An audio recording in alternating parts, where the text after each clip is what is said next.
Good morning, everyone. It's Jay. Just following up on yesterday because I didn't do my second video Wednesday. I did it yesterday, a day late. So obviously Friday is kind of how we're finishing off the week. As you can see here, it's still kind of the same as yesterday. The EMAs are still bullish, and at many times I've seen things like this occur.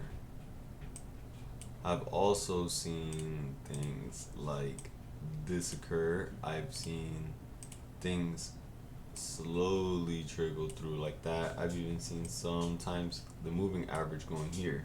And what this is this is just the moving average. It basically takes the price and it just trails it. This one is the trend. If the green is under the white, we are bearish because that means all the pressure is downwards. If it's over as it is, even though it's facing downwards, it's still bullish. Anything can happen in this time frame. And for example, if you look here, it's completely different. This is a more higher time frame, so the data is stronger. And you look here, as you can see, it's very bullish. So all because it's like this doesn't necessarily mean it's bearish. And overall, following up, we are still bullish over in terms of the market. We just need to break this area. If we fail to break this area, we absolutely could be significantly bearish. But as of now, there's really no sign of that. You look on the weekly, this is the highest level where you can expect a breakout. And then currently price right here did break, because right here, yes, this counts. Absolutely, that's like 20-ish pips. So yeah, absolutely it counts. So overall, we are still bullish, and as long as it can continue, because it is a wicking out, which means it's got like the stick, so it's not as strong, but it still made it there, and that's what matters. It still broke this. Anytime it breaks, it's absolute data just showing that like that area is no longer the holding point. It won't stop pushing after this. It won't like bounce or whatever. It already passed through it. So price will, in theory, should continue. It could get stuck up here though. So it's just one of those things where you're just conscious, right? Anyways, on the daily, as you can see that same level right here, and just so you can see what I'm kind of referring to, let's go like this. Fine, we go like that. We look on the daily. It would have been like this, basically. That's how it would have looked based on this level right here. Boom. Based on this level, like I said, it broke it. So on the lower time frame, which is daily, which is still a big time frame, it completely broke through it, as you can see. So this again is still bullish market. Let me remove this. So anyways, we go back to here for the end of the week. Maybe not too much will happen. We could possibly get a little bit of retracement here. At any point, maybe this is it. Maybe here. I doubt it's gonna be here. We could expect, the candle to kind of come down, make that lower high at some point. It could be here, it could be here, it could be here. Just in these little spots where I drew the lines. Let me make that cleaner. Basically, any of these little lines right here could be where it kind of bounces and continues. And based on how it's moving, it could be anything like that or like this, based on this level. I'm just trying to not make them like go crazy. It could be anything, right? But I'm kind of expecting this movement in some shape, form, or fashion. Maybe not this week, but beginning of next week. Because again, based on everything I just showed you on these higher time frames, it is very much so bullish still. Multiple confluences for that. First one being here. Boom. Not even having to really look that hard. We got that 38.2, literally the area of interest. Price is still there. Like I said, the lower high point, like I said, it could be here, it could be here, it could be here, because these are all PRZ levels, and PRZ is just like price reversal zone levels. And I don't like the word reversal, that's why I don't say it, because it's just a retracement, price retracement zones, I guess. It's a better way to put it. And that's just for price continuation. This doesn't really matter when in the overall scheme of things, this is still significantly higher than here because we've been trading up. And even all of this that happened right here, just a double highlight, it's all still higher than this highest point right here. And I'm pointing at the candles now. Because of that, you can't assume that it's going down or it's holding down. It's all this is literally happening above this, above that zone in that area. So yeah, it could keep coming down here, but that doesn't necessarily mean that it's bearish because of things like this that are forming above. And you gotta remember, what market goes like this, like I said in the first video. Most markets definitely kind of hit like this, and the way you kind of follow through them is with a couple of tools. And once you understand the flow, it's really not guessing.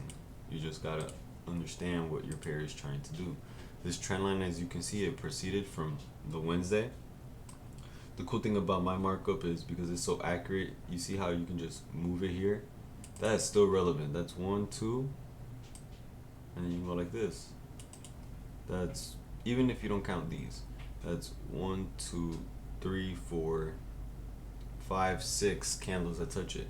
So absolutely valid. Another point where we can see if this will respect it and continue. Maybe it treads lower. If it does, maybe we will have a temporary downtrend. In that case, what you do is, because you know that it's a bullish trend overall, you don't trade. It's that simple until the price picks back up again, because of the fact that it is in an uptrend. When it's in an uptrend, it means these up moves are significantly longer because that's the trend it's in. I don't know if that makes sense. I feel like it goes over a lot of people's head, but because it's going up overall, not just here, but overall, it's very obviously going up. That would mean any move going up is going to have more strength going up versus, as you see, all these moves that go down, look how small this move is right here. Look how small this move is right here compared to this one. Why? Because it's not a downtrend overall, it's an uptrend, right? Same idea here. Look at this one. And then you would kind of just go like this, boom, boom. Even if you were to say, okay, what about this? It still absolutely gets shadowed by double. And you can apply that in any scenario. And it's because of the fact we're in a downtrend. And this applies on every time frame too. I don't make the rules of the game. I'm just telling you how they work. Your choice to listen. But as you can see here, these lower highs from last week, if we copy and paste this, look, this is the most recent lowest point. And even then, if I draw a point right on the bottom of it, not even touching it, right on the bottom of it, let's make that line straight. Notice how this is still higher than this. So many indications that we're still in an uptrend. The reason why I have the markings off for the most part is because like the fibs and shit like that, I already see that in my head and I understand it. That's kind of why I keep it this way. I can just correct this now, which I'll do in real time with you guys. You see, if we draw it here, it's even more. It's 1, 2, 3, 4, 5, 6, 7, 8, 9, 10. So you know, even here on the 4 hour, we're very glaringly bullish. So if I leave anything, really, I'm probably just gonna leave this fib here, because I do want to see how it plays out. You know, currently this is that area that it was reacting off of, but we'll remove this and we'll just let it see what it does. And yep, that is that. For US30, we do keep the markup because US30 is kind of a monster, very obviously bullish. Again, up here it's a little bearish, but if you look at the actual candlesticks, hold on, oops. If you look at the actual candlesticks, super duper bullish, like no problem, whether you do it that way or that way. like, you know, super bullish. So whatever, we know it's bullish, right? That would mean all time frames are going to obviously translate bullish. So we'll look at the 4 hour. If you want to redo it, make it simple based on what happened, I would simply say, let's remove this. Just to make this simple, we know this is the newfound level. It is, I'll make this small, I'll make it based on that. So boom. This is all my art from the previous markup.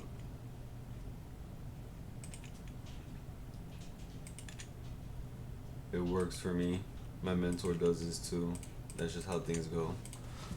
Essentially, we have this channel right here. I would draw it probably like right here. I draw this one probably like right here. Why? It's just based on the amount of wicks that are there. If you look here as well, maybe I'll pull this one up, right? Because I want it to kind of be in the middle. Even if it's a little off like that, that's cool. Same idea up here. I kind of want to touch in these lines. Again, that's where like that level of resistance and support are being hit, right? If you look here, we got a solid level of support, like right there. The way I said that was weird, don't mind me. But right on this EMA. So that, I'm pretty confident this is gonna be a strong level right here, right? Regardless of being low or high. Up here we have this movement. As of now, I would draw my fibs really, because of all this craziness going on. I would draw my fibs right here. Right now we're on that 23.6, right? Based on this 23.6, we could continue upwards. I could also be wrong and it could be coming down here. It looks like it's very fresh as to what it's doing. So I will just highlight like this area. It could come down here. I mean, it's possible, right? It's possible. But overall, this is kind of like the area I'm looking at, and more specifically right here, if it can hold that. And then, you know, the target would be probably around like right here. I would draw this. This is probably like the target area. If the candles hit anywhere in this region, so like 49.924 to here, then I would say hit. You can close your trade. Still big dub. You know, 500-600 points. That's enough to pay some people's rent. Anyways, yeah, it's 9:46. It's been about 15 minutes. Sorry, this took a little longer than usual. I am planning on possibly starting a series in teaching concepts. I might make it today. I might do them Saturdays. I might do them Sundays. I'm kind of still figuring that out, like I said in the first video. But definitely like and support. Not a lot of people doing it like me. Literally. You know, we really do this, you know. So I'd love to help more people get in the eyes of others and, you know, build a community. And I promise to always be able to answer you guys' questions if you have any. You know, once the community is there, and even now, of course. And, you know, see if something cool can come out of this. I actually kind of enjoy it, and I like sharing what I know. Real quick over here, as you can see, nothing important, and that's about it for fundamentals. It's really hit or miss. This was the biggest thing last week. It was bullish. You know, you look over here, these are all bullish overall. So we're looking pretty bullish. And that is all, guys. I appreciate it. And yeah, follow me on TradingView, Pip Sniper J. It'll be in the description as well. I have my YouTube here. Peace.